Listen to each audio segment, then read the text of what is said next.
Good afternoon, Calculus BC students. So, Mr. Chen again. So, today I would like to talk about 9.2 infinite series. So, if the set of a sub n it's an infinite sequence, then sigma a sub n equals 1 to infinity. So, that equals, well, it's going to be the arithmetic series. So, this one it's an arithmetic. Because that once you keep adding those numbers, so let's say like 1 plus 2 plus 3 plus 4 all the way to 100, so then that would be considered an arithmetic series. So let's say that we started out with 1 plus 2 plus 3, so on and so forth. And the structures are, okay, so this one just fill in the blank. The structures are, so s sub 1, while plugging a number, obviously that's just 1. S sub 2, so 1 plus 2. S sub 3, 1 plus 2 plus 3. And then S sub n, if you guys do recognize the formula, the arithmetic series formula. So it's n over 2 times a sub 1 plus a sub n. So definition of convergent and divergent series. If the arithmetic series, I would say the sequence first, of partial sum, s sub n converges to s, then the series, sigma of a sub n as n started at 0 all the way to infinity converges.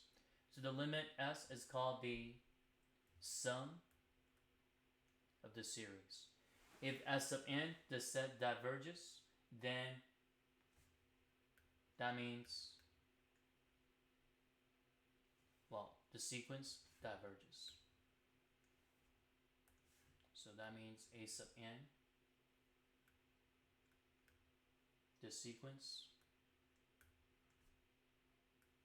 diverges. Okay, so list the first 5 terms of the sequence of partial sum. So the first 5 terms. So this one you started out with n equals 0. And then n equals 1. So we do have 1 squared plus 3, which is 4. N equals 2. So 1, this one is 2 squared plus 3. So 7. And then n equals 3. So 3 squared plus 3. So 9 plus 3, then that'll be 12. And then n equals 4. So 4 squared plus 3.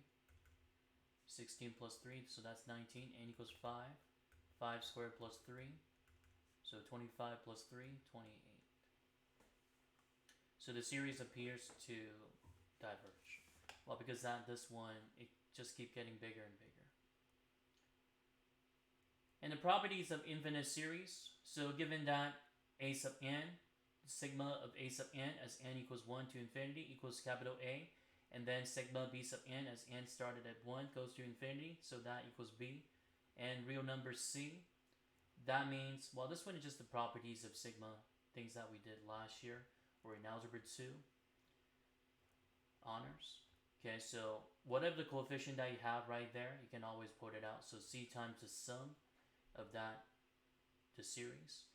And then if that's a sub n plus minus b sub n, so we just need to combine those sums together, or you subtract one sum from another sum. So there are 2 theorems you should know and be able to apply. So theorem 9.8, limit of n term of the convergent series. If the series a sub n converges, then the sequence a sub n has the limit of 0.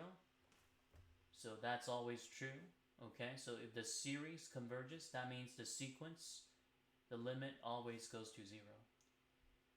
Now the things that we cannot assume, we can assume the converse of the theorem, while the other way, then that would be incorrect. If the sequence has a limit of 0, it doesn't guarantee that the series converges. So if the sequence of a sub n has a limit of 0, and we cannot say anything about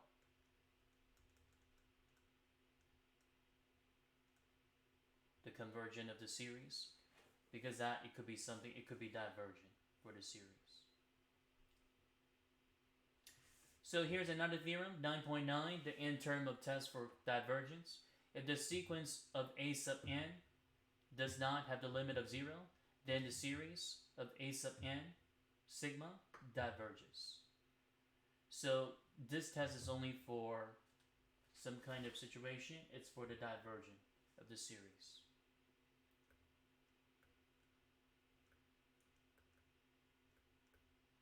It cannot be used to show convergence of the series.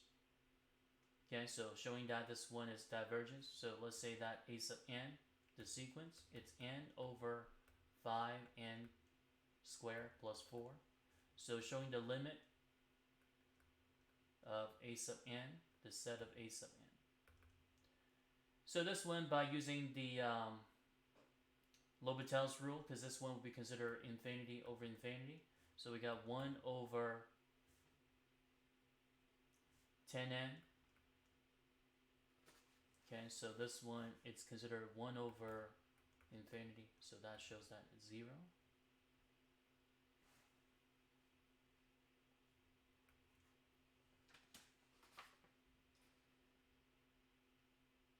Well, wait a minute. On top of that, it's n squared. So never mind. So this one, it's not 1, it's n squared. So this one is 2n. So the limit, it's not going to be 0. So n got cancelled, so we got 2 over 10, which is 1/5. So does not equal 0. So that's why the sequence, it shows the limit does not equal to 0. So therefore, the series diverges. Okay, so now let's see what else that we have for the rest of this. So it can be shown that 1 over n, sigma of 1 over n, as n equals 1 to infinity, diverges. Even though the limit of the related sequence is clearly 0, this series is called the harmonic series. So you got to be very careful. Monotonic, that means the sequence is either increasing or decreasing. For harmonic series, that means it's showing that 1 over n, this series diverges. Okay, so you might be wondering the reason why is that. So you try to expand it out. So this one you got 1 over 1, 1 over 2, 1 over 3, 1 over 4, plus 1 over 5, plus 1 over 6, plus 1 over 7, plus so on and so forth. So you might be wondering the sequence, well, of a sub n, actually the limit as n goes to infinity, it goes to 0. However, if you guys do recognize this kind of pattern here, so we got harmonic series, so it's 1 plus 1 half, plus 1 third, plus 1 fourth, plus 1 fifth, plus 1 sixth. I'm just rewriting it. You might be wondering why. But now, what happens if I try to rewrite it in this way? 1 plus 1 half. And then instead of using 1 third for the next term, I use 1 fourth. Because that 1 fourth, it's less than 1 third. Okay, so you can basically say that 1 third, 1 fourth is actually the partial sum, so 1 third. And then 1 fourth, just rewrite it. Instead of using 1 fifth, so I use 1 sixth. So 1 sixth is the partial sum of 1 fifth plus 1 sixth. And you might be wondering, what about the rest of those sum? Well, this one, just keep adding it. So the next one, instead of using 1 over 7, I use 1 eighth plus 1 eighth. So this one, just keep going. And you might be wondering what happened with the pattern here. So this one, it's just like 1 plus 1 half. 1 4 plus 1 4, that just gives you 1 half again. And then 1 6 plus 1 6, that will give you 2 over 6, which is 1 third. So what I'm trying to show you right now here, this one is just basically saying that it's just another harmonic series. It's 1 half plus another harmonic series. So basically the harmonic series is considered 1 half plus the harmonic series of itself. So that means this number is just like keep getting, bigger and bigger. So it looks like it's going to be going down to 0. It is. But once you add those partial sum, it's showing that it's the harmonic series. The sum is actually more than itself. Okay, so this one is saying that h is greater than or equal to, the harmonic series plus 1/2 in itself. So right now I'm just showing that the partial sum, but you just keep adding it, you'll see that more term involved right here. More fractions. Okay, so it looks like this when it goes on beyond. Okay, itself. So anytime they see like 1 over n, so it's always considered the harmonic series, so it's always considered divergent. Okay, so this one is just that 9.2 part 1, so that's why I put in 9.2a. So thank you for watching the video today. So any questions that you have, so feel free to put into the YouTube channel comment bar, and I try to reply that as soon as I can. Thank you. Take care.